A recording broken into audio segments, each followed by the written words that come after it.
በ40 ዓመት እናት ላይ ጺምን አትላጭ። ውጣ ከቤት። በ40 ዓመት እናት አባት ሊሆነ ጺምን አትላጭ።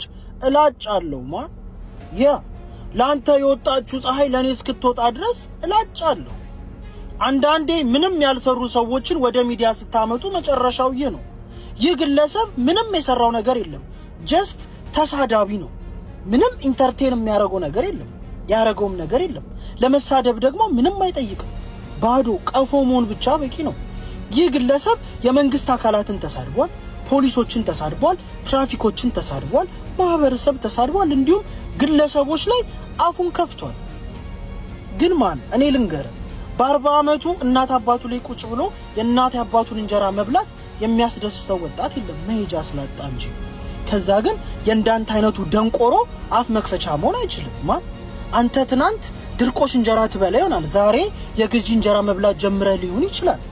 ግን አክት እያረክ ያለው ጤፍ ዘርቶ ጤፍ ሸምቶ እንደሚበላ ሰው ነው። አብዛኛው ወጣት የእንዳንተ አይነቱን ደንቆሮ አፍ ጥላቻ ነው በየበረሃው ተሰዶ የበረሃ እራት እየሆነ ያለው። ስለዚህ ማን ይኸውልህ ተጠንቀቅ። በየሰፈር ያንዳንተ አይነት አብሮ አደጎች ብዙ አሉ፣ መሄጃ ያጡ ተምረው ዲግሪ ይዘው።